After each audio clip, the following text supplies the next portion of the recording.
Hi there, this is Tim from Racing Central with an unboxing of Grand Prix 2.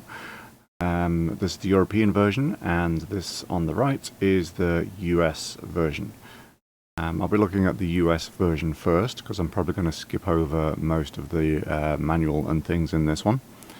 And it just generally has less in the box, so I'll have a look at this first. Christian Fittipaldi on the front cover with Johnny Herbert behind. Can see the... I can get it in focus. Minimum specifications right there.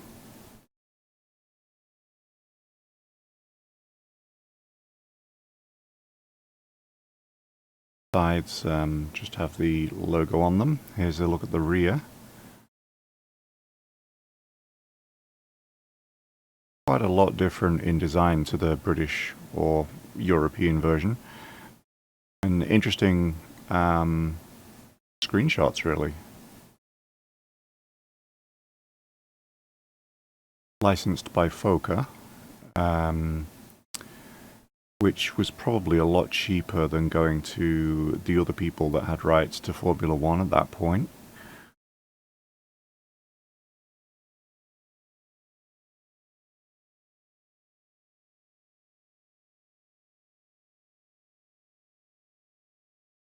Okay, so here's a look at the CD.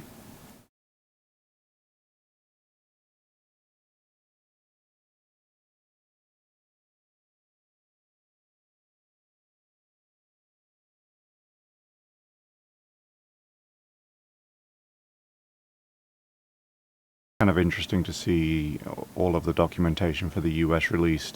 It still says Spectrum Holobyte on it, which was Microsoft's previous name, but even after the renaming, they still had Spectrum Holobyte on the documentation, the box, and the CD. So this manual's a little bit faded, but I'm just going to have a quick look through and see if it differs really in any way from the European version.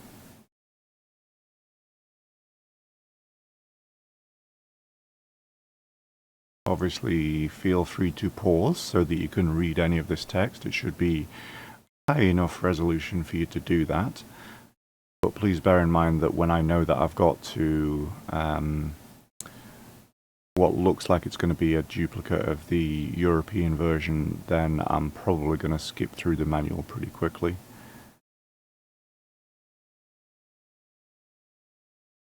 This is all still kind of US based, and it's the technical supplement, which in the European version was a separate page. Oh, so here you can see this is the beginning of the manual, it's page 1. So the technical supplement, they basically just combined into making a larger manual for the US release. That explains that then. So basically all of this is duplicated in the EU manual, so I'll just skip through this. Probably the last few pages will be unique to the US release.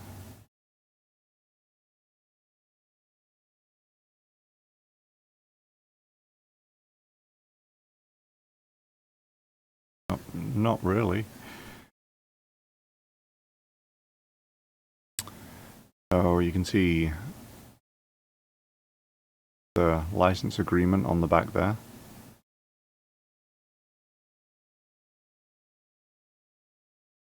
So June 1996 was when this was released in the US, or when that manual was printed, more likely. This is the EU version. This is the version I had growing up. You can see it's a little bit battered. There's the sides. And here's the rear, which is a lot different to the US version, obviously. Still highlighting a lot of the same things, but there isn't the spectacular crash screenshots with this one. Grand Prix 2, obviously based on the 1994 season.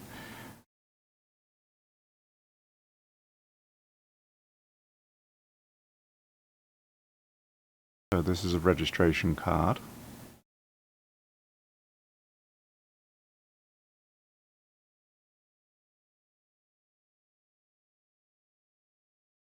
Obviously pause to read any of that you actually want to, but it kind of gives you an interesting glimpse into what they were releasing at that point, because obviously they used the same registration card for all of them.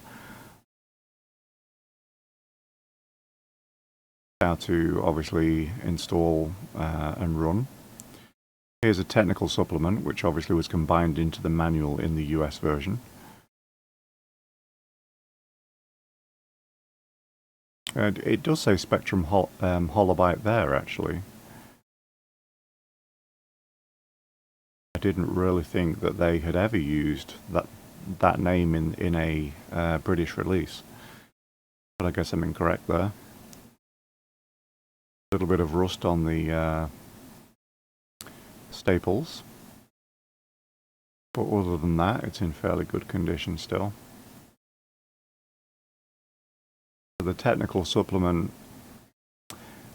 kind of almost serving as a mini manual, really.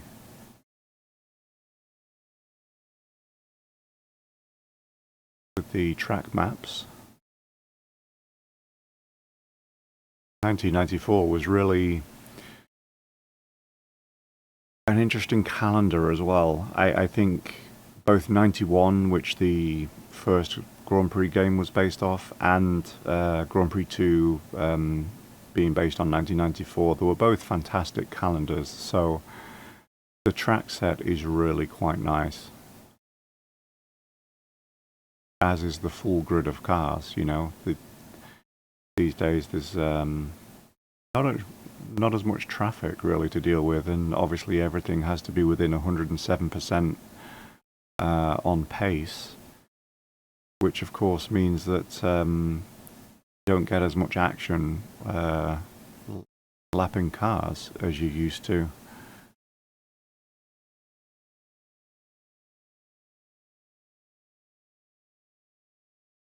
You can see it says 1995 there, but I think again that is the printing date of this technical supplement. I don't think that is the release date, which based on magazines and things that I've found, I'm fairly certain was released in 1996.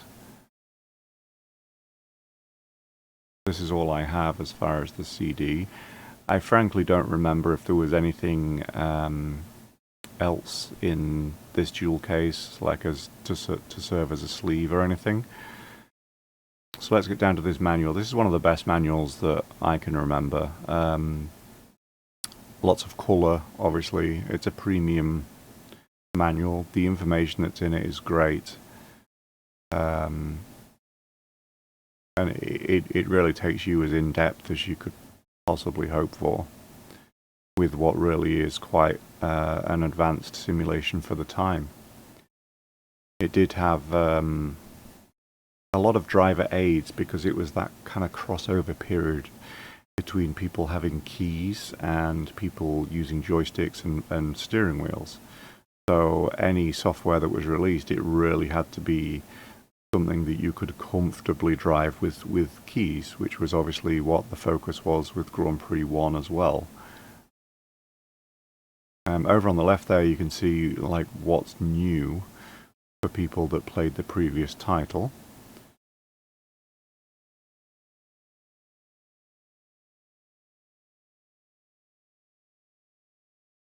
Yeah, there's a lot to this title. I'm fairly sure that I'll do a playthrough of Grand Prix 2 after I finish my Grand Prix 1 100% season playthrough.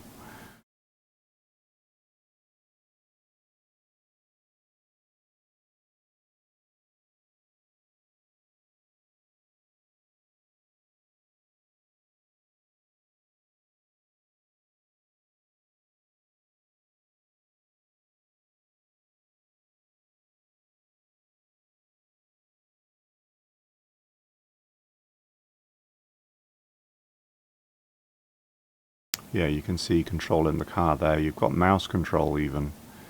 That's something that I never used as a kid.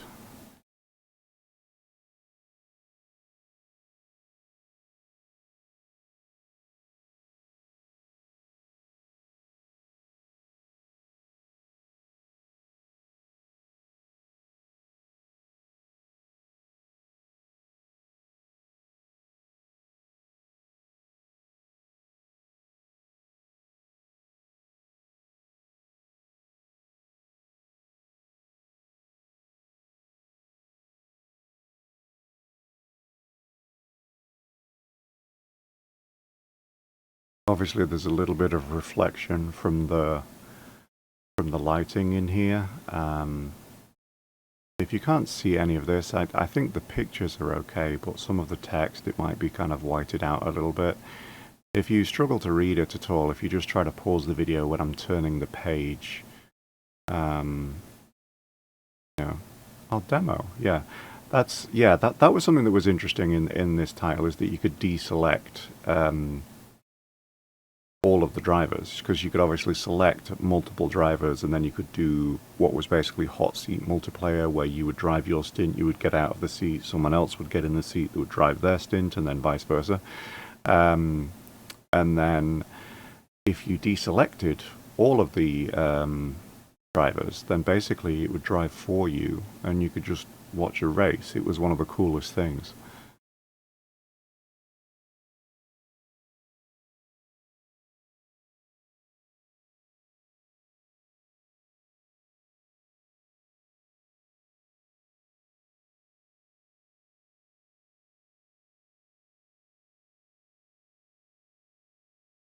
Obviously, I already have a scan of this manual up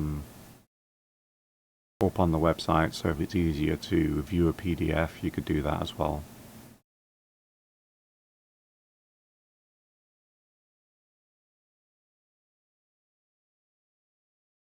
Mika Hakkinen and Ron Dennis there.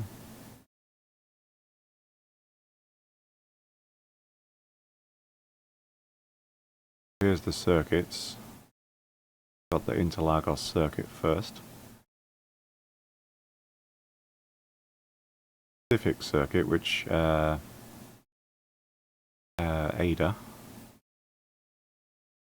Gorgeous Ferrari there with Gerhard Berger behind the wheel.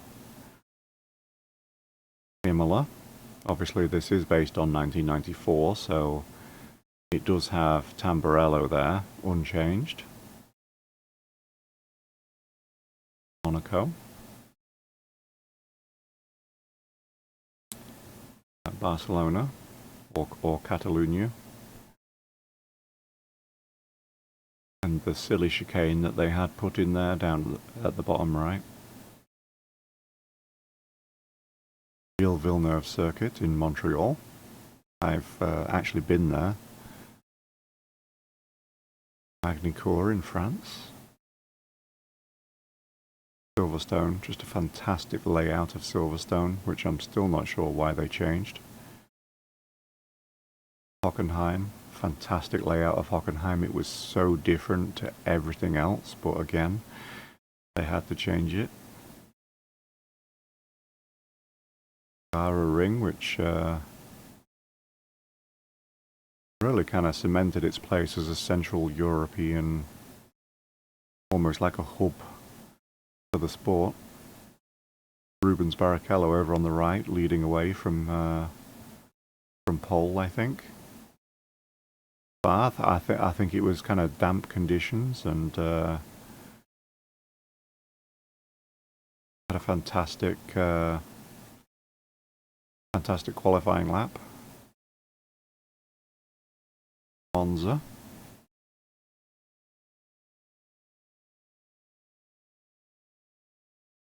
Over on the right you can see David Coulthard in the Williams. Estoril, Portugal. Jerez in Spain. Of course, as a child I called it Jerez. Suzuka. And Adelaide. Adelaide was an extremely fast street circuit, which was replaced in 1996, I think, by Melbourne. So this might be the last Grand Prix game that actually had Adelaide in it. Yeah, I think it was. Lots of setup information, and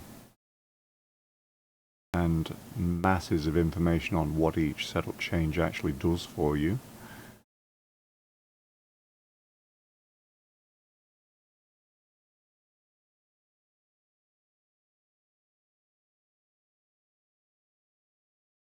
Rubens Barrichello really did have a stellar season in 1994.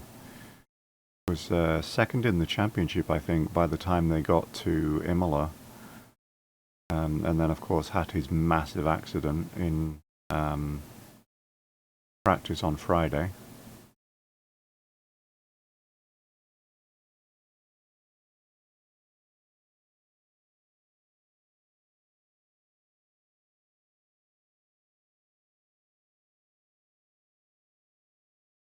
Multiplayer. Never did multiplayer with Grand Prix 2.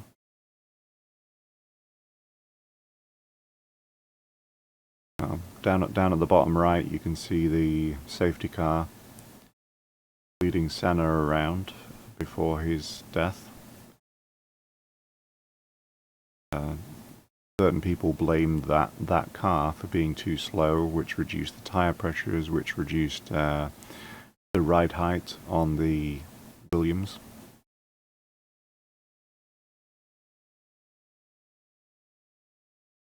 Personally think it was probably a combination of factors, including his steering column.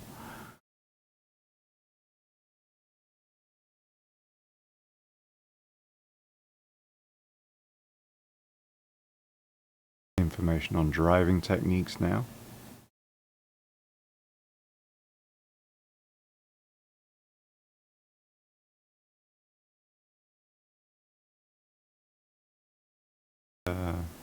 Technical regulations. So basically, what had changed for this season over previous ones.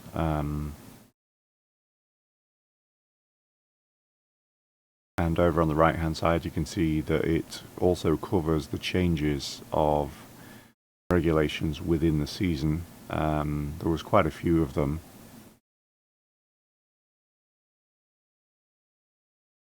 They reduced downforce, engine power, all that stuff. So here are the team profiles. It even has the addresses of the teams. It's pretty crazy really how detailed.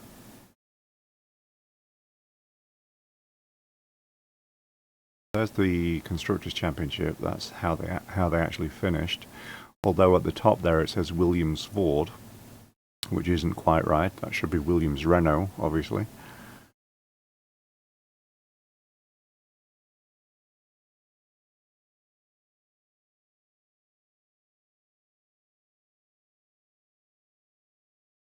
Here's all the driver profiles. Barrichello was my favourite driver for a really long time.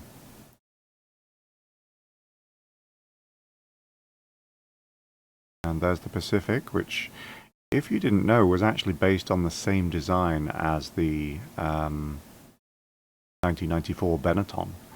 So the fastest and the slowest car actually had the same origins, which was an Adrian Reynard design, which he designed in 1991. And obviously Benetton built on it and were able to evolve the design between 92 and 97, I think, before they had a whole new design. Yeah, it obviously took multiple championships and multiple wins throughout the seasons. Meanwhile, the Pacific team had a very different design for 95, but in 1994 they were basically using a 1991 design without any of the upgrades which Benetton had obviously developed by that point. But anyway, that's a bit of a tangent. Hope you enjoyed this. Grand Prix 2 was really, really special to me. It really was. It was, apart from the negative things that happened during that season, it was just the perfect season. The cars, the tracks, every bit of it was just fantastic. And I hope you enjoyed this. Please subscribe, like, all that good stuff, and I will see you in the next one. Thanks. Bye-bye.